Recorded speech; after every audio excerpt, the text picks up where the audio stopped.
agak susah ya kalau perubahan rezim itu dilakukan sama hanya dengan wafatnya Ayatullah Ali Khamenei. Kita lihat kan Iran masih dipegang kuat sama garda revolusinya tuh, IRGC itu, yang megang ideologi, politik, sampai ke bisnis-bisnis di Iran tuh mereka yang megang. Masih terlalu kuat lah untuk perubahan rezim kayak gitu.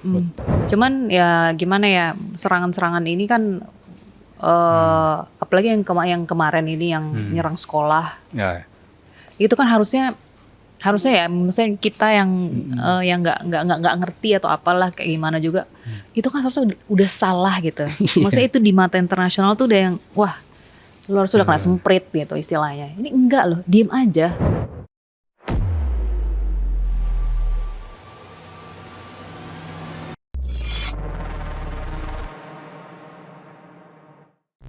Video ini dibuat bukan untuk menyudutkan siapapun, serta diolah berdasarkan fakta dan data. Jika ada yang merasa tersudutkan, silakan tonton kembali videonya dengan seksama. Halo penonton Lambe Politik, ketemu lagi nih di episode yang sebenarnya nggak jauh-jauh juga sih dari episode-episode yang sebelumnya. Karena yang masih mau kita bahas ini masih tetap ada aja gebrakannya, ada aja terobosannya.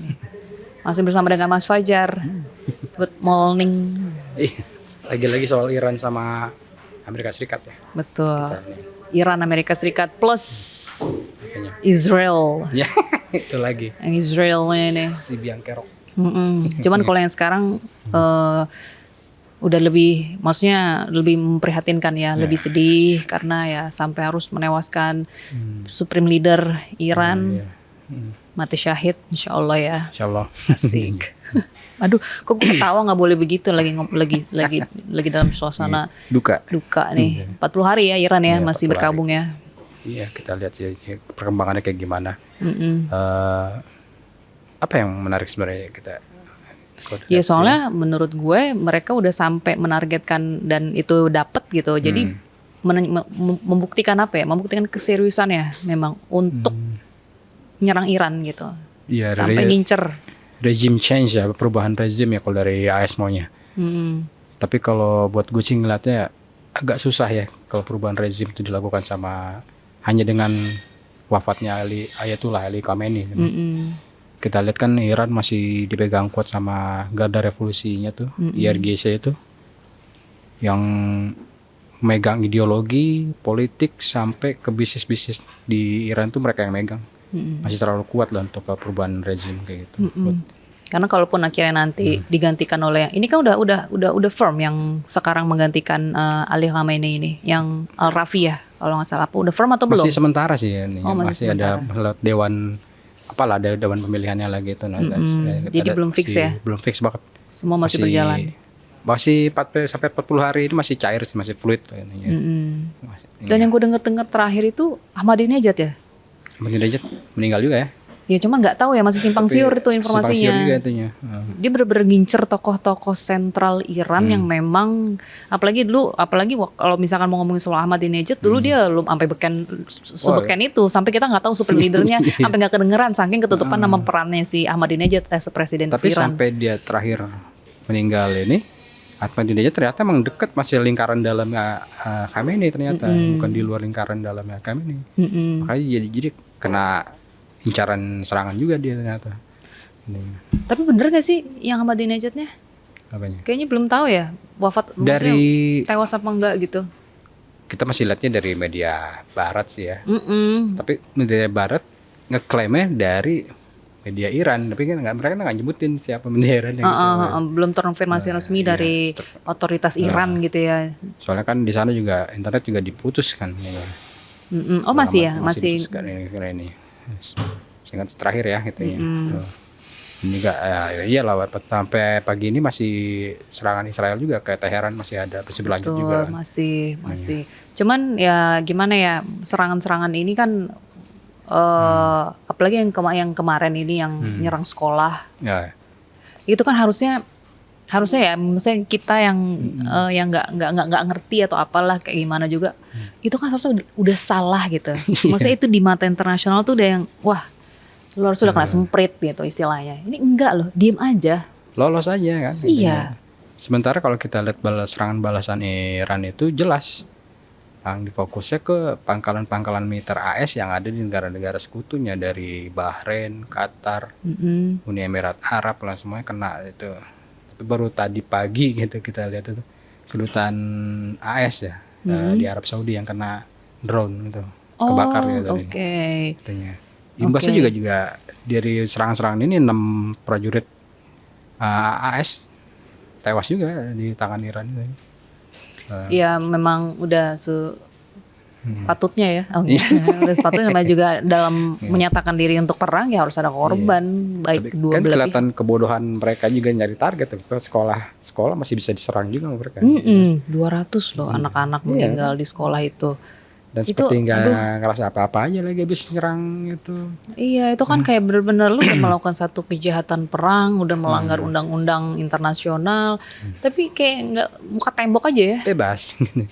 Yang paling menggelitik aja sih omongan dari Menteri Pertahanannya AS ya, si Hexet itu. Sekarang jadi Menteri Perang ya namanya kan.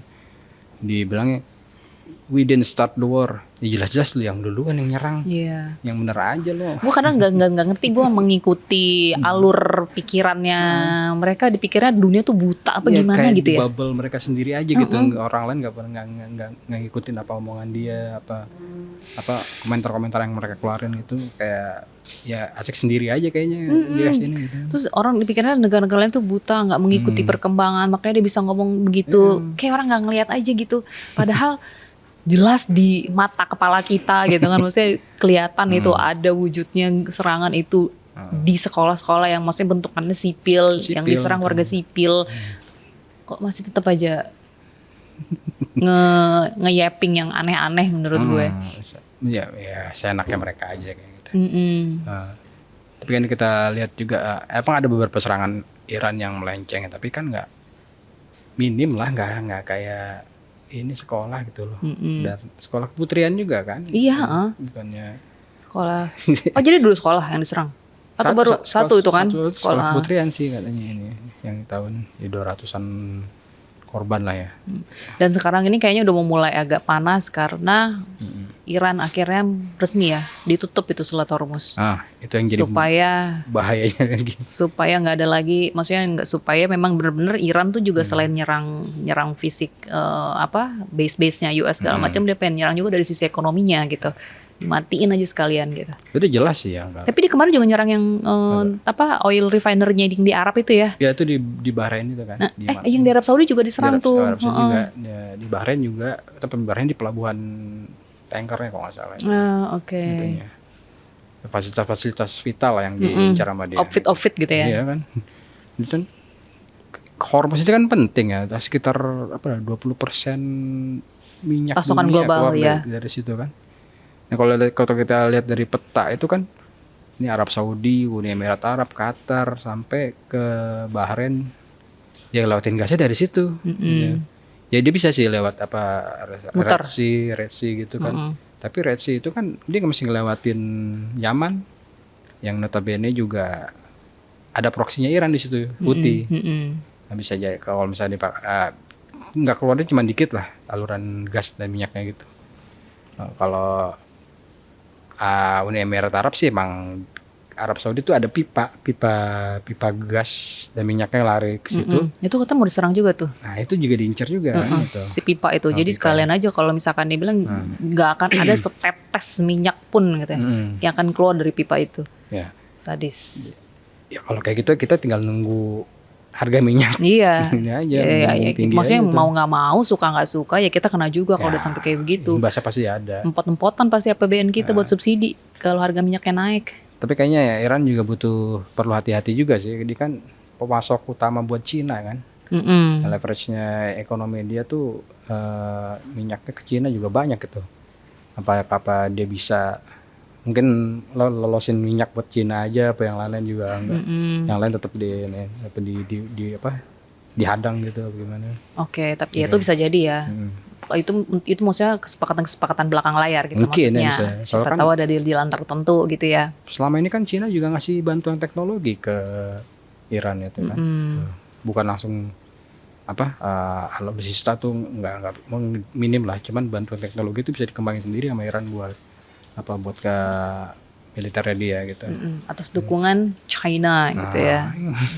Itu yang crazy sebenarnya. Ya, terus kemarin kan kedubes Iran untuk Indonesia kan konvers nih, sekaligus ngasih apresiasi bahwa pemerintah Indonesia mau gitu kan jadi mediator antara Iran dengan US Israel gitu. Cuman mereka juga tegas sih bilang karena kayaknya susah kalau membuka perundingan sama Washington. Iran masih akan tetap ada di posisinya saat ini karena ya itu Israel sama Amerika itu udah ada kesepakatan, ujung-ujungnya ambiar juga tuh kesepakatan, nggak ada yang disepakati, nggak ada yang maksudnya nggak komitmen gitu sama kesepakatannya. Siapa yang percaya? Si Irannya udah, kalau gue lihat sih udah nurunin harga diri lah gitu, buat mau dia nuklir itu dikurangin sama dia. Ini menurut dari Menlu Iran, Menlu Oman yang dari situ kan, jadi mediator negosiasi Iran sama AS kan bilang. Dia udah sampai kayak gitu, itu udah bagus banget loh buat Iran sebenarnya. Iran udah bilang never ever sekarang untuk perusahaan nuklir. Si Trump abis serangan pertama itu bilang di pintu dialog masih terbuka, ya mana mau lah orang udah diserang minta dialog lagi. Iya, yang bener aja. Itu lo aja sama keluarga lo gitu. yang Keluarga dialog juga sendiri. Ada yang dukung juga banyak dari MAGA itu nggak suka juga atas serangan AS ke Iran. Buat mereka ngapain ya berubah rezim di negara orang sementara di domestik hancur-hancuran juga gitu kan. Tapi ini kalau misalkan kita mau ngomongin sedikit aja ya kan presiden kita kan udah mengajukan inisiatif untuk membantu mediasi gitu. Kalau menurut lo bagaimana tuh? Maksudnya kira-kira bagaimana seberapa besar gitu peran Indonesia atau peran presiden untuk bisa mediasi Indonesia, Iran dan untuk mediasi Iran, Israel dan US ini? Ya kalau berupaya sih boleh ya, tapi tetap kan egonya Amerika tuh tinggi lah. Apalagi kalau misalnya mau negosiasi, jadi mediator juga berarti harus sama Israel juga dong. Bagaimana tanggapan di domestik kita dalam negeri? Satu meja dengan Israel buat jadi mediator bersama Iran juga kan. Untuk berunding. Kayaknya nggak bakal setuju juga kita di dalam sini kan. Gitu. Ya kalau mau berusaha sih boleh aja. Cuma sempat tergantung dari AS juga kan. Gitu. Masalahnya kan dia kan udah terlalu nggak mau nganggap orang lain setara sama dia kan AS itu. Ya kita lihat aja sih. Cuman gue mikirnya kalau melihat sosoknya Pak Presiden, maksudnya sosoknya Presiden Prabowo saat ini gitu ya, nggak tahu kenapa ya, tapi menurut gue dia tuh justru orang yang tepat kadang ya, gue mikirnya ya, karena waktu zaman misalkan menurut gue salah satu orang yang cukup mengikuti eskalasi di Timur Tengah dari dulu sampai sekarang tuh menurut gue adalah dia paham sih. Iya, dia paham. Menurut gue salah satunya adalah Prabowo Subianto gitu. Dia ngerti banget. Apalagi begitu misalkan waktu perang Irak-Iran tahun 80, maksudnya secara posisi Prabowo Subianto presiden kita ini ada di lingkaran ring satunya pemerintah Indonesia kan, lingkaran ring satunya presiden kan. Iya, jadi info-info atau apapun yang mengenai relasi Indonesia-Iran, relasi Irak dengan mana, dia cukup mengerti menurut gue, paham karena ngikutin dari awal. Irak-Iran 80 sampai 88 Prabowo Subianto udah ada. Terus perang Iran Arab Saudi dari 79 sampai sekarang Prabowo udah ada tahun 79, udah cukup mengikuti. Dia tahu. Jadi paham sebenarnya. Iya, kalau misalnya nggak bisa tembus dari US nih, bisa lah ditembus dari jalur lain kayak negara-negara Arab yang langsung negara-negara Islam yang lain gitu misalnya. Ataupun kalau masih ada harapan sama PBB sih bisa ke PBB juga ya. Ya agak susah ya itu ya. Iya. Atau bahkan bisa juga lewat BRICS, kan kita barengan sama Iran di BRICS itu. Ini bisa mendorong di situ proses-proses pendamaian bisa dari situ bisa juga gitu.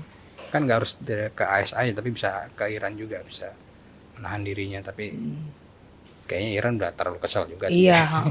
Cuman maksudnya nggak salah gitu kalau misalnya akhirnya Prabowo gitu kan menawarkan untuk ayo gue bisa maksudnya kayak menawarkan diri untuk menjadi mediator karena secara ilmu gitu, secara keilmuan menurut gue dia cukup paham banget karena Paham sih, bukan cukup mengikuti lagi dari awal, benar-benar mengikuti dari awal. Sebelum revolusi Iran, Prabowo juga udah Iya. ada.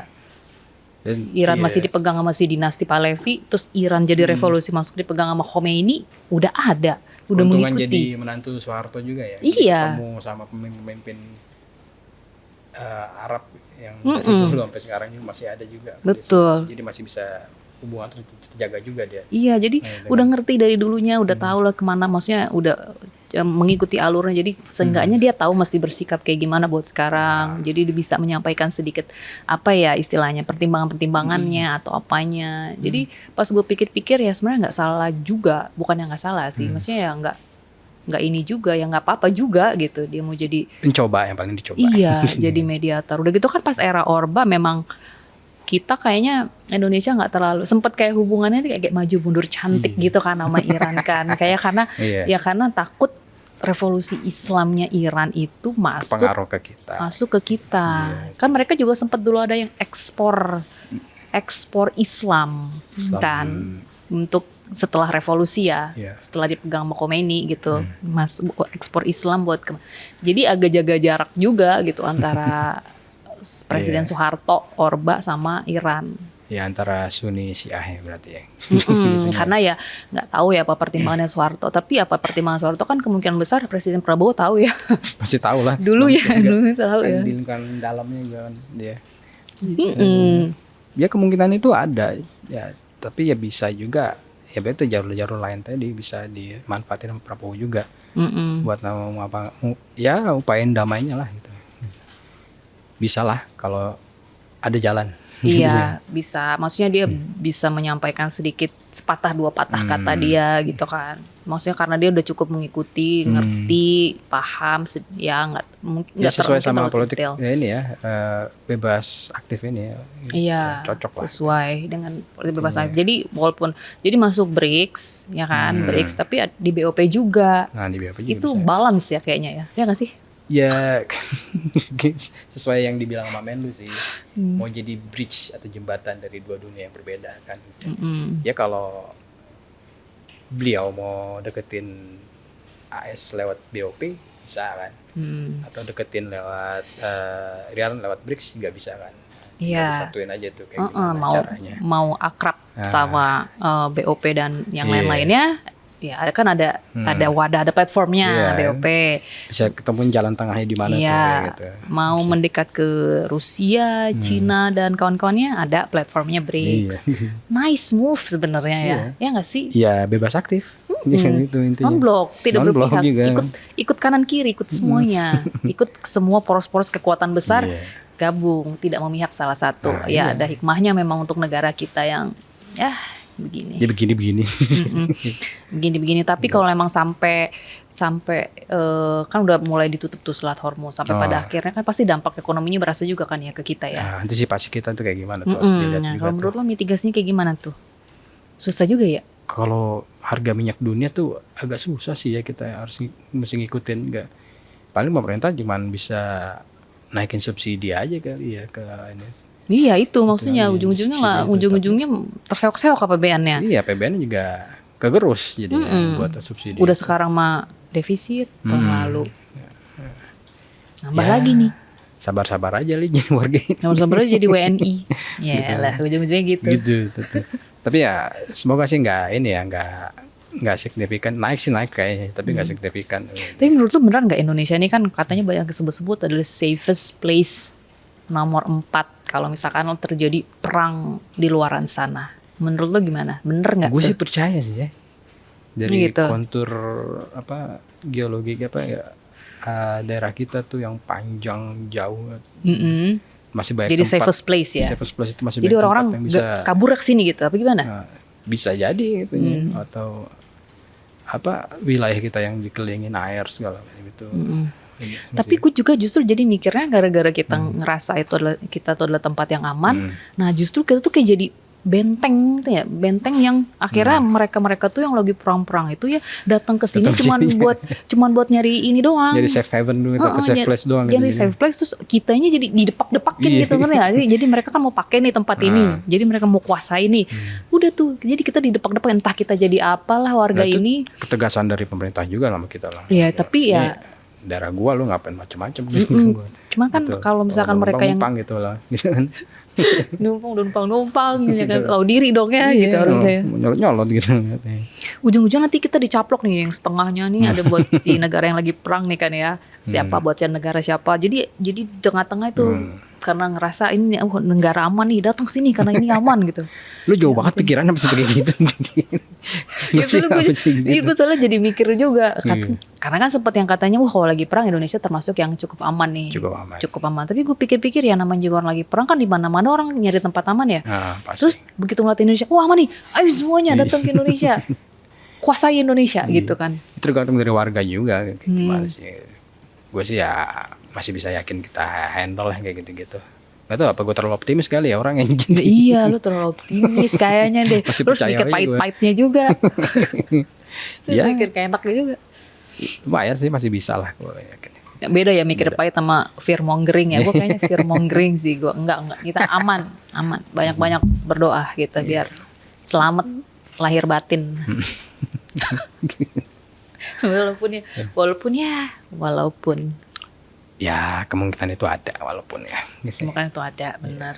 Terus tapi terus gue juga kan jadi kesian sama yang lagi terkatung-katung di bandara Dubai. Yang umroh, yang apa, Dubai loh, salah satu airport hub tersibuk dunia Iya, gitu pasti kan, ya. harus ditutup sementara. Kalau yang Abu Dhabi sih yang 24 orang itu udah aman ya katanya udah dia. Yang Dubai ini kita belum tahu nih ini gimana itunya. Soalnya kemarin kan serangan deket di bandara juga tuh. Kan? Bandara mana? Dubai Itu masih Iya, deket-deket lah bukan ini. Dia juga kan nyerang itu, yang kawasan luxury Dubai itu Nah, apa? iya. Gue lupa namanya. Apa The Palm gitu bukan? Iya, apa The ya? Palm Gitu. Marriage Raj apa Nah, gitu. Kena Iya. juga. Dia ini sih apa objek vital yang diincar yang dia masih ya emang udah bener kayak gitu sebenarnya kalau melakukan penyerangan ya objek vital yang diincar duluan. Soalnya dia kalau mau nyerang langsung ke Amerika kan belum nyampe, ongkosnya Jauh. gede ya kan, jauh. Jadi yang deket-deket aja dulu, biar yang deket-deket ini kalau misalkan nanti kenapa-napa nggak bisa nyerang balik dia gitu. Iya. Tapi pangkalan militer kena tembus itu something loh. Gitu, makanya, masa radarnya nggak ke detect gitu lah.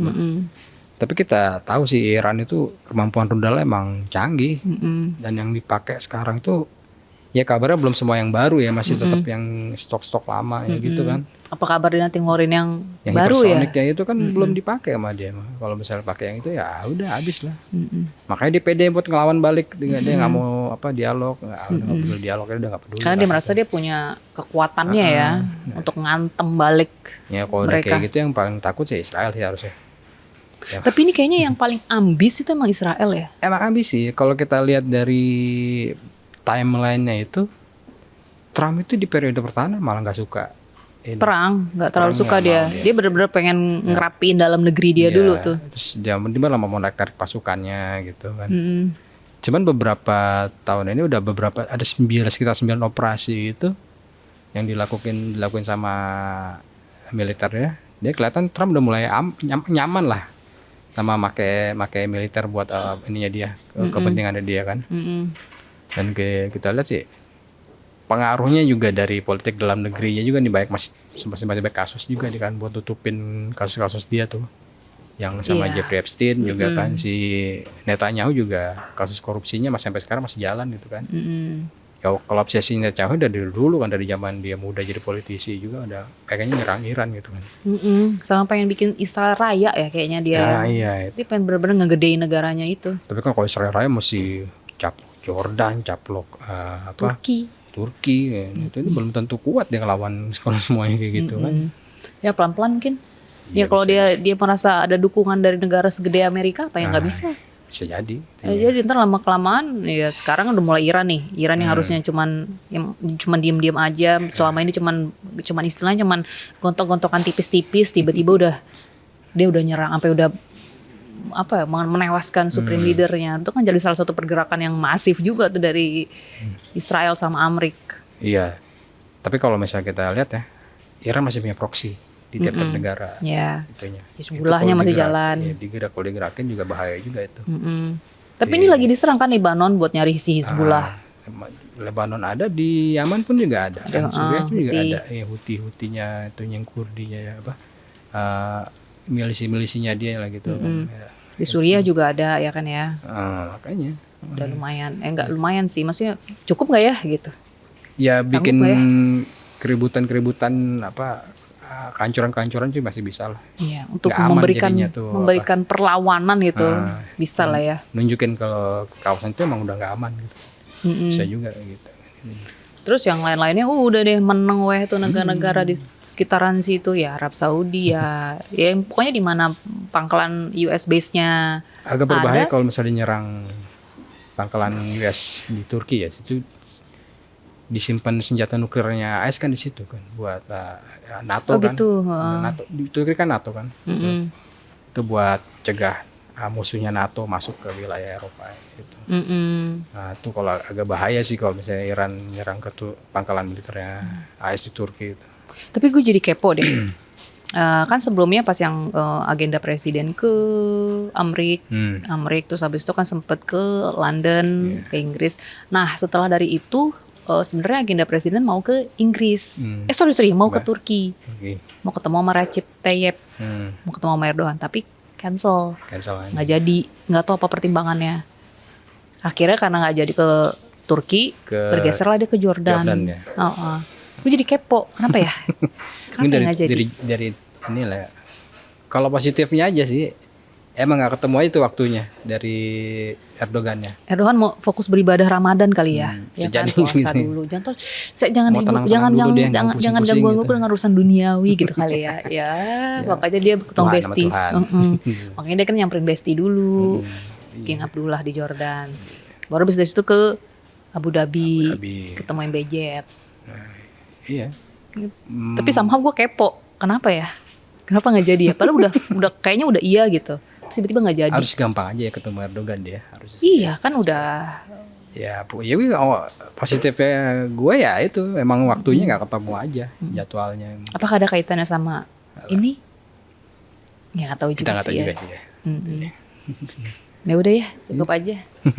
Nanti kita bahas lagi kalau misalkan ada pergerakan yang luar biasa. Tapi enaknya tapi yang penasaran adalah siapa nih suksesornya Ali Khamenei. Kalau misalnya yang sekarang Ali Khamenei ini aja baru banyak beberapa orang yang bilang dia sebenarnya masih mild. Iya. Dia masih moderat, nggak terlalu yang gimana. Kalau dibandingin sama Khomeini ya. Khomeini beda ya. Nah si Khamenei ini masih mild, masih moderat. Nah terus banyak juga akhirnya yang bilang beberapa analis luar negeri kayak gitu ngomong yang menggantikan si Khamenei ini kemungkinan besar akan lebih radikal. Yang dilihat sih gitu, lebih pilihan dari garda revolusinya. Tadinya mau nama yang paling yang gue dengar yang paling lantang diusung tuh Mojtaba ini kan. Anak keduanya ya kan. Ada rasa-rasa apa? KKN. Kayak jadi ada rasa-rasa KKN di zaman Reza Pahlavi. Itu kayak itu dihindari deh sama Iran, dan mereka nggak mau yang dari keturunan ya kayaknya kepemilihannya kayak dinasti dia nggak mau kayaknya. Padahal kalau sampai Mojtaba yang milih tuh Mojtaba pasti luar biasa tuh dendamnya. Oh udah pasti dia akan ngelakuin apapun buat ngebalesin yang sekarang kejadian sama bapaknya. Pasti akan lebih gila lagi dia tuh. Kita kan belum tahu Mojtaba nih kayak gimana karakternya. Cuma katanya sih ya itu radikal dia. Karena dia mau balas dendam atas nama bapaknya ya, secara personal punya kedekatan luar biasa karena kan bapaknya, dia anaknya. Jadi tapi kalau mau menghindari dinasti, Mojtaba mungkin nggak kepilih ya. Nggak kepilih. Nah yang akhirnya nama yang disebut-sebut itu yang Al-Rafi. Pokoknya itu deh. Itu emang pilihannya YRGC sih gitu. Kemungkinan besar sih dari dia itu. Iya, dia kayaknya udah atas ulama-ulama yang lain tuh kayak lebih setuju dia. Dia ulama approve. Bukan Tasya Farasya approve, dia ulama approve. Sampai ke situ. Ya udah oke deh, kita tunggu ya bagaimana ininya lagi nih, apa ya? Sampai Ya, bingung. 40 hari lah gitu ya. 40 hari setelah itu baru kita bisa dapat berita berita yang gonggong lagi kali ya. Iya. Untuk para penonton Lambe Politik, silakan ya kalau misalkan ada komen-komen apa soal perang Iran dan Israel Amerika Serikat ini, boleh komen di bawah. Apa tuh? Statement apa yang ada di pikiran para penonton Lambe Politik deh. Oke. Sampai ketemu episode berikutnya. Dah. Baik.